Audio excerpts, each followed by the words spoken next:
আমাদের গ্রামে ছোটবেলা আমি যতটুকু দেখছি তো কারেন্ট সব জায়গায় ছিল না। কষ্ট বলতে আমাদের যে পারিবারিক কোনো কষ্ট সেরকম না। বিয়ে হয় আমি যখন এসএসসি পরীক্ষার্থী তখনই বিয়ে হয়। আর যৌথ ফ্যামিলিতে যখন থাকতাম তো যৌথ ফ্যামিলিতে থেকে দেখা গেছে যে পড়ালেখা কন্টিনিউ করাটা সম্ভব হয় না। আমার হাজবেন্ড হচ্ছে জব করে, সরকারি জব। জবের সুবাদে ও আর কি কোয়ার্টার পায়।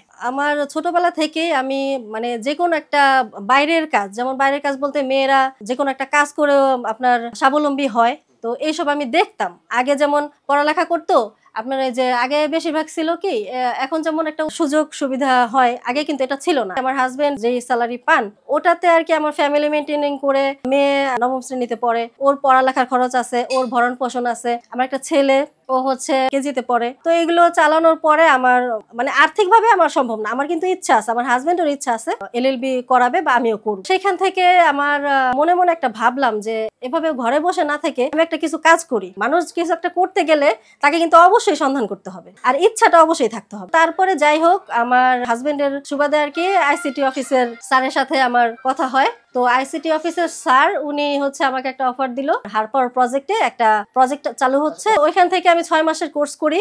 ওইখান থেকে আমাকে সরকারিভাবে ল্যাপটপও দেয়। তারপর আমি গ্রাফিক্স কোর্স করি। তো গ্রাফিক্স কোর্স হচ্ছে কি আমি খুব ভালোভাবে শিখছি, আমার টিচাররা ভালোভাবে শিখাইছেন। আমি একটা যেহেতু সাংসারিক পরিস্থিতিতে আছি, সংসার করি, বাচ্চা আছে, হাজবেন্ড আছে, শ্বশুর শাশুড়িও আছে, সেক্ষেত্রে আমার গ্রাফিক্স ডিজাইনটা শিখে কাজটা করতে পারতাম, আমি সময় মিলাইতে পারতাম না। যেমন গ্রাফিক্স ডিজাইন করতে গেলে, একটা লোগো ডিজাইন করতে গেলে আপনার মার্কেট প্লেসে অনেক আপনার লোকজন আছে, আর আমার থেকে ভালো ভালো লোকজনই আছে। গ্রাফিক্স ডিজাইনটা সম্ভব হয় না, এটা নিরিবিলি করতে হয়। আমি দেখলাম যে ঢাকা সহ বিভিন্ন জেলায় আপনার হোমমেড কেক, নারীরাই আপনার প্রশিক্ষণ নিয়ে হোমমেড কেক তৈরি করে সেল করে। তো আমি পরে দেখলাম যে আমাদের শরীয়তপুর সদরের মধ্যে একটা বেকারি ছিল, ওইটাতেই আপনার বার্থডে কেক তৈরি করা হতো। ওই বেকারিটা ছাড়া আপনার এই বার্থডে বলেন বা হোমমেড যে একটা প্রপার ভাবে যে তৈরি করা, এটা আর কি শরীয়তপুর সদরের মধ্যে ছিল। তো আমি ভাবলাম যে এটা একটা ওয়ে, আমার এটা নিয়ে যদি আমি কাজ শুরু করি অবশ্যই আল্লাহর রহমতে আমি সুফল পেতে পারি। মেজো বোনের সুবাদে উনি ঢাকা থাকেন, সেখানে তাদের পাশের ফ্ল্যাটে উনি একজন আছেন, উনি হচ্ছে হোমমেড কেক সেল করেন প্লাস শেখায়ও।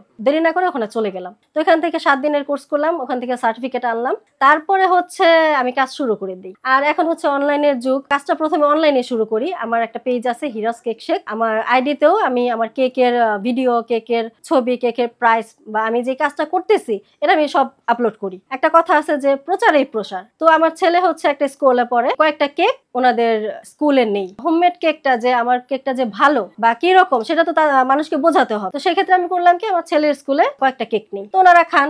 তারপর থেকে আমার যেমন স্কুল থেকে আসা ধরলো, তারপরে হচ্ছে আমার মেয়ের স্কুলেও দিই। তো এইভাবে আসলো। তারপরে আমার দেখা গেছে ফ্যামিলি মেম্বার গুলো আছে, রিলেটিভ যারা আছেন তারা এগুলো খায়, খাওয়ার পরে দেখা যায় ভালো, একজন থেকে আরেকজন জানে। আর আমি তো ফেসবুকে আপলোড করি, আমার পেজ আছে আমার নিজস্ব আইডিতে, সেভাবেই আর কি অর্ডারটা আসে। প্রথম দিকে সত্যি কথা বলতে কি আমরা নারী, আমাদের কাজে বাধা আসবেই। শতকরা হয়তো 95 জন বাধার সম্মুখীন হয়, 5 জন হয়তো হয় না। গ্রাফিক্স ডিজাইনের কথাটা বললাম, সেটা তো বললামই যে আমার সংসার সামলাতে পারি না। তো এটার ক্ষেত্রেও সেরকমটাই ব্যাপার হয়েছে, বাধা আসছে যে এগুলো কেন করবা, সময় কখন পাবা, কাঁচামাল গুলো কোথায় পাবা, এটা একটা জটিলতা অনেক। শুরুর দিকে আমি কেক মেকিংটাই শিখছি। একটা সফল উদ্যোক্তা হতে গেলে শুধু কেক মেকিং, যে কোনো একটা কাজ করতে গেলে শুধু সেটার প্রশিক্ষণ নিলেই হয় না। আপনার সফল উদ্যোক্তার কিছু কিছু আপনার বৈশিষ্ট্য আছে, তো ওই বৈশিষ্ট্যগুলো ফিল আপ করতে হয়। সেক্ষেত্রে আমাদের শরীয়তপুরে বিসিকে আছে, যুব উন্নয়ন আছে, ওনারা খুব ভালোভাবে আমাদের প্রশিক্ষণ দিয়েছেন। আমি ফ্যামিলির পাশে দাঁড়ানোর জন্য তো আছি, তাছাড়া আমার ছোটবেলা থেকে আমার স্বপ্ন যে আমি